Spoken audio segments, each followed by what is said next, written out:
Praise the Lord, hallelujah. യേശുവിൽ ഏറ്റവും സ്നേഹം നിറഞ്ഞ മാതാപിതാക്കളെ, പ്രിയ സഹോദരി സഹോദരന്മാരെ, പ്രിയ കുഞ്ഞുമക്കളെ, ഒരു നല്ല ദിവസം ആശംസിക്കുന്നു. ഒപ്പമായിട്ട് ഇന്നത്തെ വാഗ്ദത്ത വചനം ജോഷുവ 3:16. ഇവിടെ ഈ വചനം കേൾക്കുമ്പോൾ നമ്മുടെ മനസ്സിലേക്ക് വരുന്നത്, ദൈവം എന്നിൽ പ്രവർത്തിക്കണമെങ്കിൽ എൻ്റെ വിശ്വാസം ഒപ്പം ദൈവത്തോടുള്ള അനുസരണം ചേർന്ന് നിൽക്കുമ്പോൾ, രണ്ടും ഒരുമിക്കുമ്പോൾ കർത്താവ് അത്ഭുതം പ്രവർത്തിക്കും. ഈ വചനഭാഗം ഒരു ദൈവിക അത്ഭുതത്തെ സൂചിപ്പിക്കുക. പ്രത്യേകിച്ച് ജോർദാൻ നദി കരകവിഞ്ഞ് ഒഴുകുന്ന ആ സമയത്ത് ആദാമിനടുത്ത് വെച്ച് നിലച്ചു. ഇസ്രായേൽക്കാർക്ക് വരണ്ട നിലത്തുകൂടി കടക്കാൻ കഴിഞ്ഞു. പ്രിയമുള്ളവർ, ഈ സംഭവം ധ്യാനിക്കുമ്പോഴാണ് ചെങ്കടൽ എങ്ങനെ വിഭജിക്കപ്പെട്ടു, അതുപോലെ ജോർദാൻ നദിയും വിഭജിക്കപ്പെടുന്നു. രണ്ട് സംഭവത്തിലും കാണുന്നത് പ്രകൃതിയുടെ മേലുള്ള ദൈവത്തിൻ്റെ പരമാധികാരം വെളിപ്പെടുത്തുകയാണ്. ഒപ്പം പ്രകൃതിയുടെ മേൽ പരമാധികാരം വെളിപ്പെടുത്തുന്നു. അതുപോലെ തന്നെ ജോഷുവയുടെ നേതൃത്വത്തെ ദൈവം സാധൂകരിക്കുന്നു. ചെങ്കടൽ കടക്കലിന് സമാനമായ ഒരു വാഗ്ദത്ത പ്രവൃത്തിയാണ്,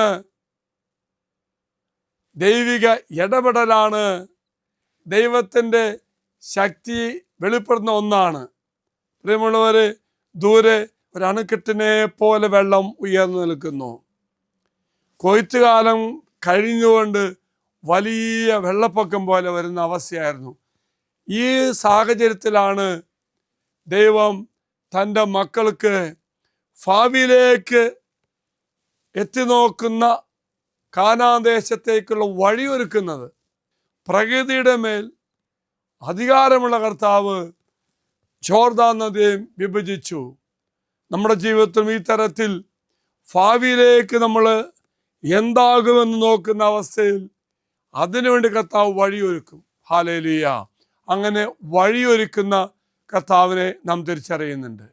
പ്രൈസ് ദി ലോർഡ്. ദൈവജനം ഇതാ ജോർദാൻ നദി കടക്കാൻ പോകുന്നു. എത്തുന്നതിന് മുന്നേ തടസ്സങ്ങൾ കർത്താവ് മാറ്റി നിനക്ക് വേണ്ടിയെല്ലാം ക്രമപ്പെടുത്തുന്നു. അപ്പോൾ വാഗ്ദത്ത പേടകം വഹിച്ച ഈ പുരോഹിതര് അവരെ കാല് ജലത്തെ തൊട്ടുള്ളൂ വെള്ളം വിഭജിക്കപ്പെട്ടു. പിന്നെ അവർ കണ്ടത് വഴിയൊരുക്കുന്നു കാനാൻ ദേശത്തേക്കുള്ള, ഭാവിയിലേക്കുണ്ട് വഴിയൊരുക്കുന്ന, പ്രതിസന്ധികളെ തരണം ചെയ്യാൻ ചേർത്ത് വയ്ക്കുന്ന കർത്താവിൻ്റെ വാഗ്ദാനം.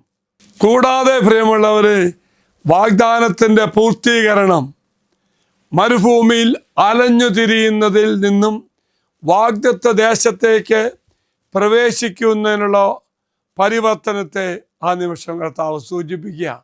ഇതാണ് പ്രിയമുള്ളവരെ, വിശ്വാസവും അനുസരണവും ഒരുമിച്ച് വരുമ്പോൾ അവിടെ അത്ഭുതം സംഭവിക്കും.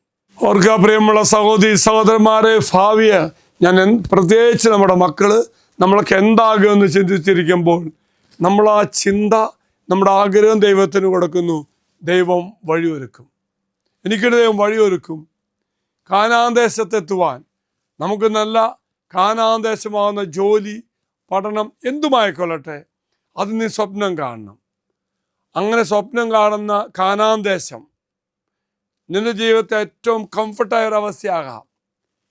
അത് അവിടെ എത്തിച്ചേരുവാൻ നീ ആഗ്രഹിക്കുമ്പോൾ, ഇവിടെ ജോർദാൻ നദി മലവെള്ളം പോലെ പാഞ്ഞൊഴുകുമ്പോൾ, ഡാം പോലെ ഉയർന്നു നിൽക്കുമ്പോൾ, ആ കാനാൻ ദേശമാകുന്ന ജീവിതത്തിൻ്റെ സ്വപ്നം എത്തുവാൻ വേണ്ടി കർത്താവ് നിനക്ക് വഴിയൊരുക്കും. എങ്കിൽ ഈ ദൈവജനത്തിൻ്റെ സ്വപ്നഭൂമിയായ കാനാൻ ദേശത്തേക്ക് പോകാനുള്ള ഒരു യാത്ര പോലെ നിന്റെ ജീവിതത്തിൽ ഇങ്ങനെ സ്വപ്നം കാണുന്ന മനോഹരമാവസ്ഥ എന്താണോ നേടുവാൻ തക്ക തരത്തിൽ കർത്താവ് നിന്നെ സഹായിക്കും.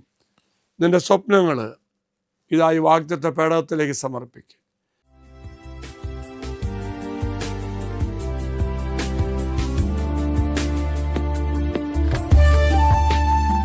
ഇത് നിങ്ങൾ സമർപ്പിച്ച നിങ്ങളുടെ എല്ലാ നിയോഗങ്ങളും അൾത്താരയിലേക്ക് അച്ഛൻ സമർപ്പിക്കുന്നു.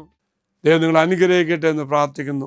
മറക്കരുത് പ്രിയമുള്ളവര്, വിശ്വാസവും അനുസരണം ഒരുമിക്കുമ്പോൾ ദൈവം നിനക്ക് വേണ്ടി പ്രവർത്തിക്കും. അത് അത്ഭുതമായി മാറും. എത്തേണ്ട നിന്റെ സ്വപ്നത്തിൻ്റെ കാനാൻ ദേശമായി മാറ്റുകയും ചെയ്യും. അച്ഛൻ ഈശ്വരാശീർവാദം തരാം. നമ്മുടെ കർത്താവായ ശമിശാകൃപയും പിതാവായ ദൈവത്തിൻ്റെ സ്നേഹവും പരിശുദ്ധാത്മാവിൻ്റെ സഹവാസവും നാം എല്ലാവരോടും കൂടെ ഉണ്ടായിരിക്കട്ടെ, ഇപ്പോഴും എപ്പോഴും എന്നേക്കും. ആമേൻ. ഒരു നല്ല ദിവസം ആശംസിക്കുന്നു. എല്ലാവരും കർത്താവ് അനുഗ്രഹിക്കട്ടെ.